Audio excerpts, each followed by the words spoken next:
Gracias por continuar con nosotros. Y este miércoles comenzaron las audiencias públicas en el Comité Judicial de la Cámara de Representantes por el proceso de impeachment. Esto llega tras la investigación del Comité de Inteligencia, que hizo público un informe en el que se afirma que el presidente comprometió la seguridad nacional para promover sus intereses políticos. Desde Washington, Randy Serrano informa.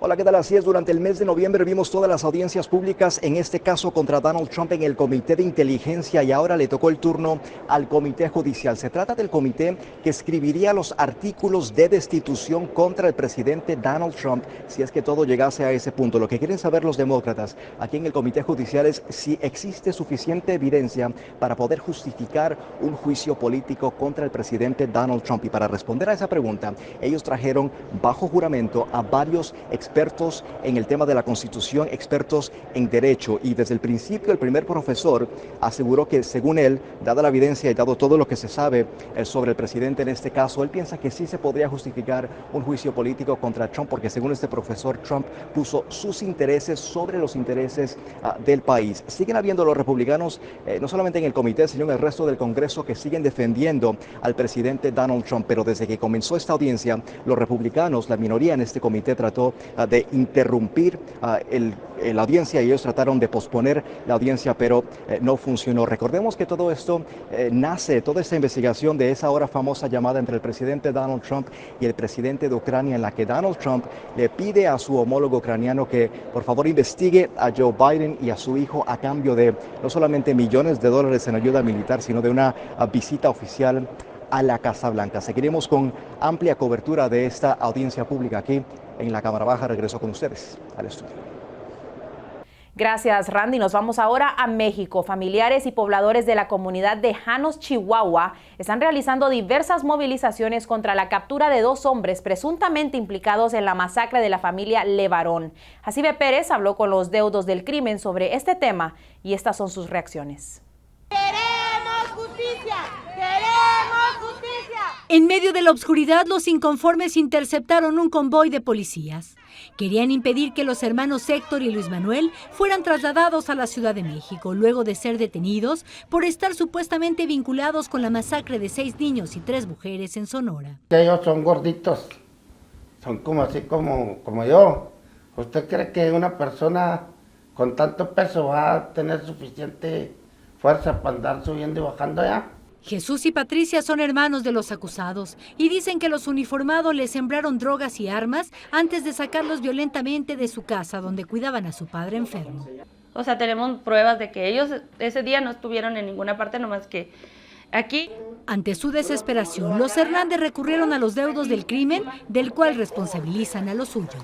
¿Se han comunicado con ustedes directamente, Julio? Sí, me habló la hermana de estos muchachos y me dijo, oiga, señor, a nosotros nos duele muchísimo lo que les pasó, pero nuestros hermanos no son sicarios y son inocentes. Julián Levarón reveló que las autoridades le confirmaron que días después de que mataron a sus familiares, detuvieron a un sujeto y luego ubicaron a los 3 supuestos sicarios que están siendo procesados. Lo último que queremos también es que sean chivos expiatorios, ¿no? Ojalá y tengan pruebas. Por su parte, los encargados de impartir justicia aseguran que todo está en orden. La Fiscalía General de la República confirmó que los 3 detenidos se encuentran en sus instalaciones de la capital mexicana y en breve serán presentados ante un juez federal. Queremos creerle porque todos deseamos eso. En tanto, los afectados piden que las investigaciones continúen hasta atrapar a todos los asesinos. Pero también quién los mandó, cuál fue el propósito, a qué nivel llega esto. Pero mientras ya se preparan para recordar a las víctimas a un mes de que las balas truncaran sus vidas. En México, Jacibe Pérez, Telemundo. El día que marchamos fue el día más violento. Y de esta forma pasamos a un resumen de las principales noticias de Centro y Suramérica.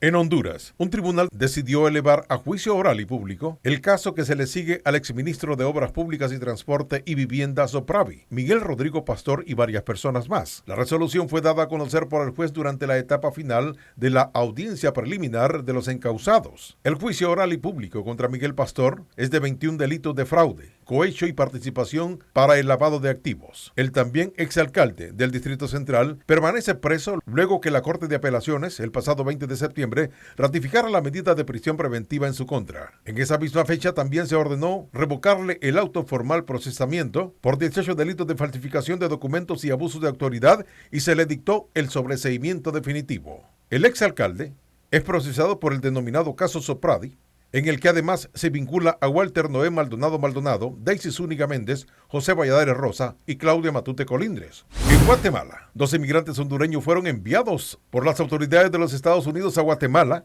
en espera de su solicitud de asilo bajo el acuerdo de cooperación. Las autoridades de migración en Guatemala confirmaron que llegaron a ese país los 2 compatriotas y un tercer migrante originario de El Salvador. El vuelo salió de Mesa a las 9 horas y también fueron retornados 84 guatemaltecos. Los 3 migrantes enviados por Estados Unidos fueron recibidos por el centro de recepción y retornados que serán trasladados a un albergue. Los centroamericanos tienen la opción de solicitar protección en Guatemala o bien aplicar para un retorno voluntario asistido que tiene el apoyo de la Organización Internacional de Migrantes. Y en Colombia, el presidente de la Central Unitaria de Trabajadores, Diógenes Orjuela, señaló hoy miércoles que se realizará un nuevo paro nacional y pidió a las autoridades que se ausente la policía antimotines. Vamos a hacer una marcha en paz, coloridas, con mucho ambiente navideño, agregó tras una reunión con voceros del gobierno. Se tiene previsto realizar otro acercamiento entre ambas partes mañana jueves. En las protestas que iniciaron el 21 de noviembre, no solo han participado las centrales obreras, sino que también estudiantes, trabajadores, obreros indígenas, que rechazan las medidas económicas del presidente Iván Duque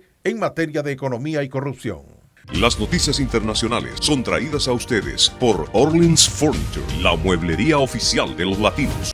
Y hablemos de deportes, ya está con nosotros Jorge Vides con toda la información. Jorge, bueno, todo listo para la Copa América 2020. Se jugará en 2 países simultáneamente. Esta es la primera vez en toda la historia. Le tenemos esto y va después de la pausa comercial. No le cambie.